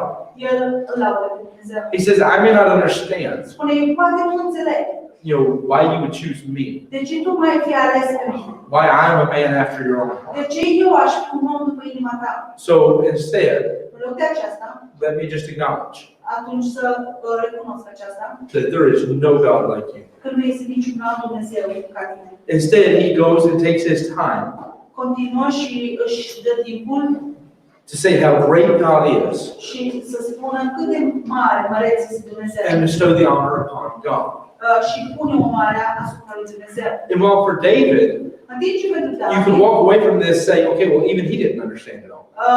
și poți să pleci cu acest lucru că nici David nu le-a înțeles pe toate. But I think he answers his own question. Dar el cred că el și-a răspuns propria lui întrebare. He realized he was nothing. El a realizat că el era un nimic. That this honor was not something he earned. Această onoare nu este ceva care l-a câștigat. He's not in a position because he's the best man in the whole world. El nu este în această poziție din cauza că el era cel mai bun om de pe fața pământului. but because God put him there. Dar din cauza că Dumnezeu l-a pus pe el acolo. He didn't deserve this, God gave it to him. El nu a meritat acest lucru, Dumnezeu i-a dăruit. Now, we know enough to understand Noi știm de ajuns să înțelegem that God was not without cause. că Dumnezeu nu a fost fără cauză. That God saw something in the heart of David that you and I may never fully see. Că Dumnezeu a văzut ceva în inima lui David care noi probabil niciodată nu vom vedea în mod deplin. But David's humility Dar umilința lui David, in realizing he did not deserve this, în a realiza că el nu merita acest lucru. but seeing God for how great he really Dar is, văzând pe Dumnezeu cât de măreț era el, I think shows you more than you could ever try to understand. eu cred că îți arată mai mult decât poți să încerci să înțelegi. That the answer as to what was in David's heart Răspunsul despre ce era în inima lui Dumnezeu was, instead of stubbornness and rebellion, era în loc de încăpățânare și rebeliune. it was humility. Era umilință. It was meekness. Era o umilință. It was an adoration for God. Era o adorare pentru Dumnezeu. I mean, you think about some of the things David stands out for. Mă gândesc despre câteva lucruri care spuneți pe David. One of the psalmists in Psalm 89, Un psalmist în Psalm 89 discussing this same idea. discută aceeași idee. He's speaking from the perspective of God, that he has found David and anointed him. Vorbește din perspectiva lui Dumnezeu că el a găsit pe David și l-a uns. And again, there's some focus there about prophecy, Este puțin accentuare despre profeție, but he gives us some words from David. dar ne dă niște cuvinte de la David. And it says, he shall cry unto me, Și spune, el va striga către mine, thou art my Father, tu ești Tatăl meu, my God, Dumnezeul meu, and the rock of my și salvation. stânca salvării mele. Go read the book of Psalms. Mergi și citești cartea Psalm. Now, I picked that one Eu am ales aceasta because of the fact that it is focused around God choosing David. din cauza că se accentuează în jurul alegerii lui Dumnezeu spre David. But pick any psalm where David's name is in the title, Dar citești orice psalm numele lui David în titlu. and you will see a man who truly loved the Lord God. Și tu vei vedea un om care într-adevăr a iubit pe Domnul Dumnezeu.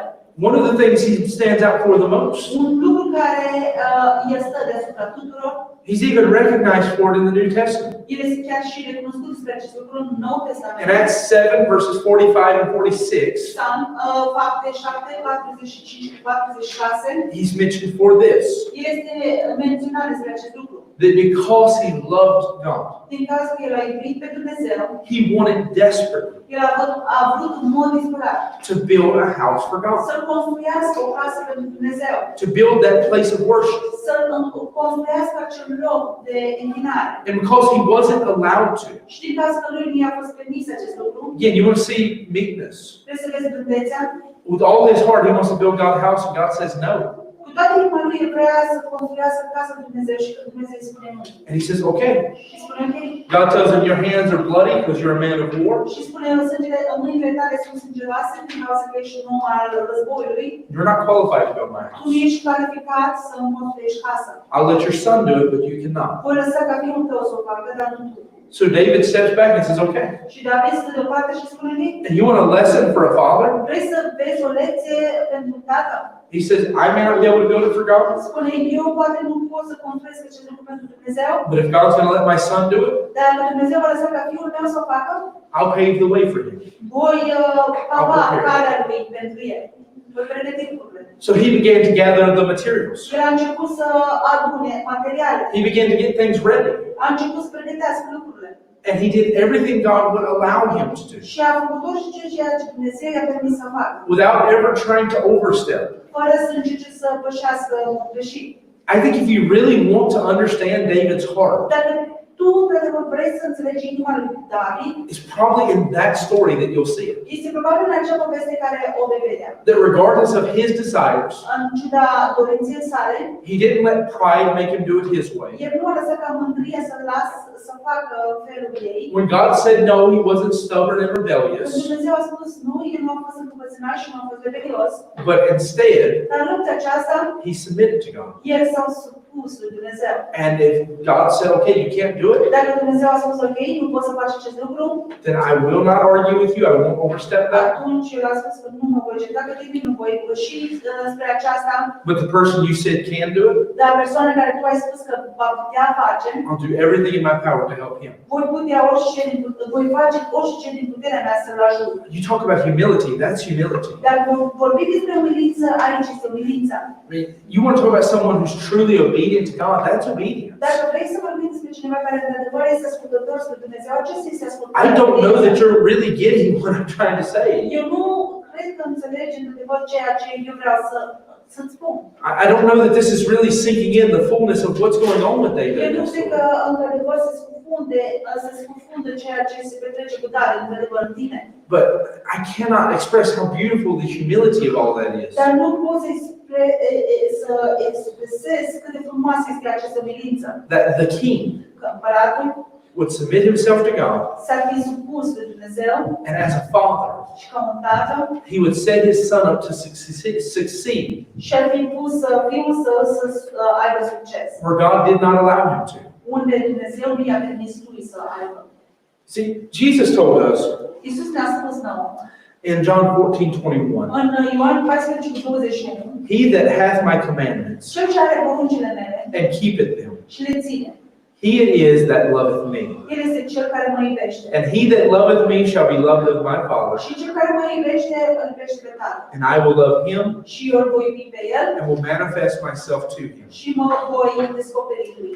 In that same passage, În același pasaj, he says if we love him, el just keep his spune, commandments. dacă noi îl vom iubi, îi vom ține poruncile lui. Something you and I need to understand about God Ceva care noi trebuie să înțelegem despre Dumnezeu is that because he alone is God, este din cauza că El este Dumnezeu, he doesn't look to compete with us. El nu caută să facă concurență cu noi. He looks to be Lord. El vrea să fie Domn. He expects that. El așteaptă acest lucru.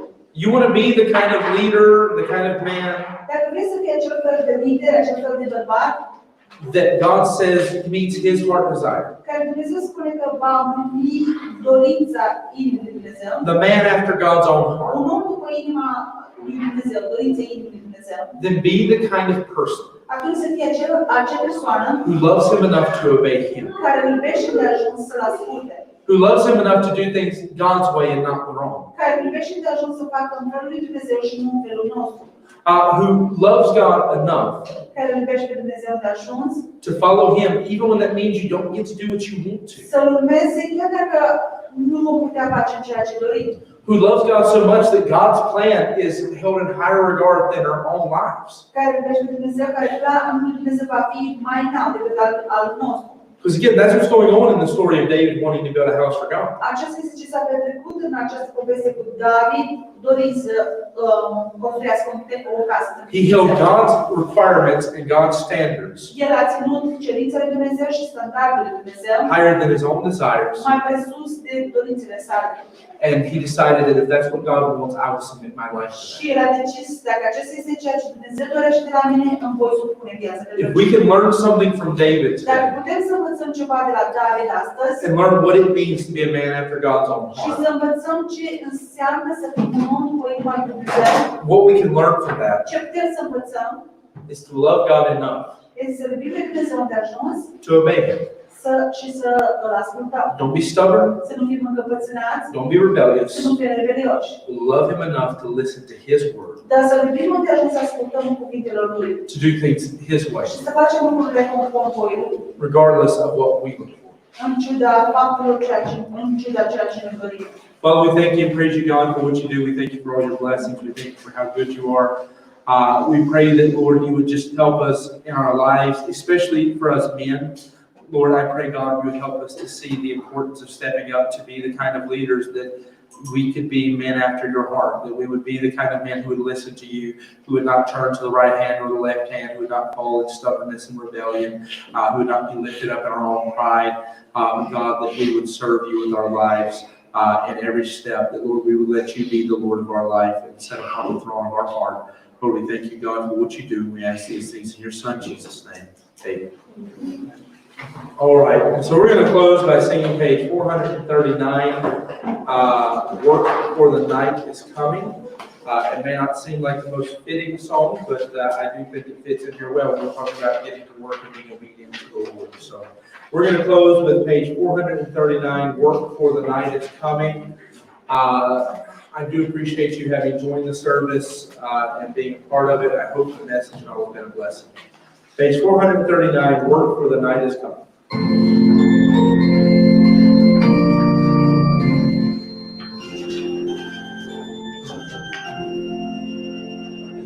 Work for the night is coming, work through the morning hours, work while the dew is sparkling, work is bringing clouds, work when the day grows brighter, work in the glowing sun.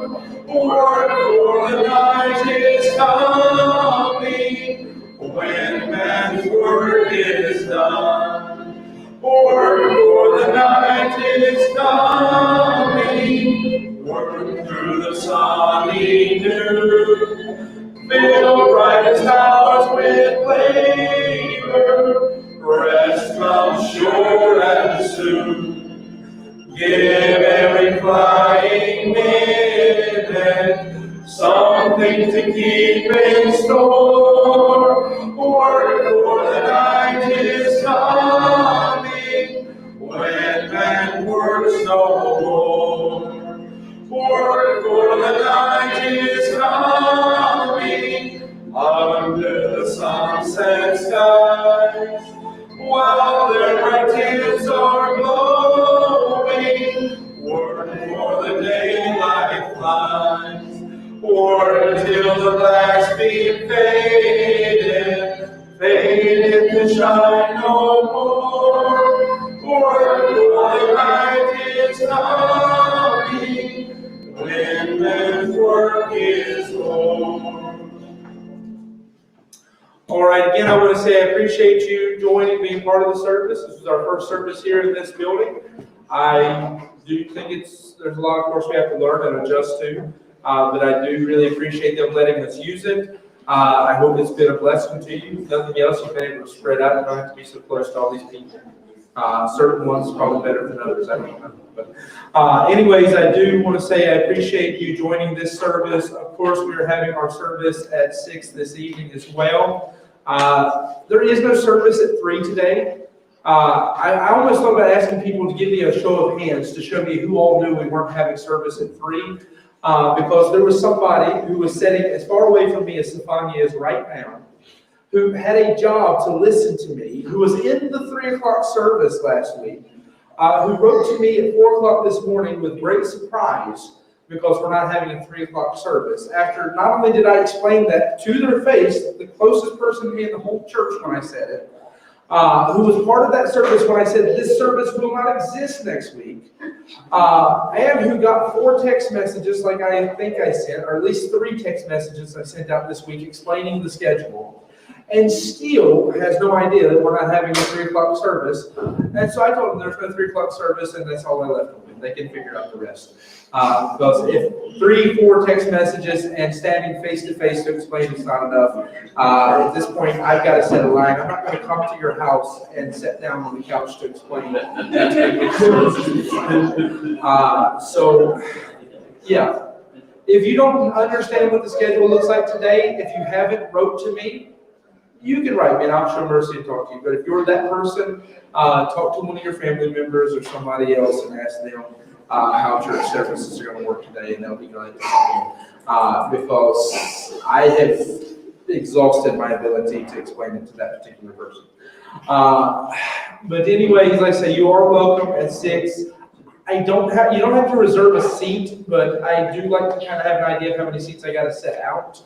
Because I do have to keep the spacing there, so you're welcome. I'm going to set up as many seats as I can, and we'll fill them, and if we have to, we'll make Alwyn and Joe go sit in the living room.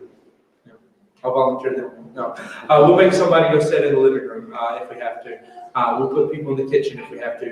Stefania volunteered the other day to sit on the stairs if we had to. Services there. So we'll set people around, but everybody who wants to come this evening is welcome to do so. I've got some people who normally don't come to church, some visitors who are looking at maybe being with us this evening, so that'd be good if we have some people there to make them feel welcome as well. So anyways, I do hope the service has been a blessing to you. I know it's a blessing to me to have people back together again. Some of you are seeing each other for the first time in a long time. Some of you are meeting each other for the first time. And so I appreciate having that opportunity. Next week, I expect there to be even more because all these people who weren't here today, a lot of those excuses, like those exam excuses, end this week as far as I know. So all of those excuses are done. Eli knows where his first job is already. So he knows who he's got to go deal with. But most excuses are ending this week. So I expect next week to really have to space people out and figure out who can sit where and all that kind of stuff. So you see the room's big enough, we'll make it work. But again, I appreciate you having joined us. Hope it was a blessing to you. You are now able to fellowship. Last Sunday was the last time I had to shorten the fellowship time.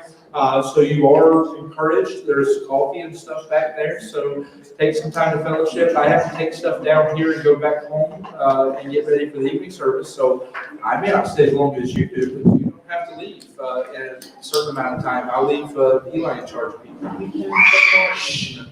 The one thing is, though, I do remind you that when we're leaving, to be respectful, be mindful, make sure the room and everything looks nice as we go, because we are guests here. And so I do want to be very respectful and mindful of that. And so anyways, I'm going to go ahead and let you have that time of fellowship. We're going to go ahead and dismiss. So feel free to fellowship with one another. If you were one of the men who didn't get a gift for some reason because Stefania skipped you, or Jonas, then come up here and I will help you out. All right, you're dismissed. You're free to go. See you at 3. Thank you. See you at 3 then.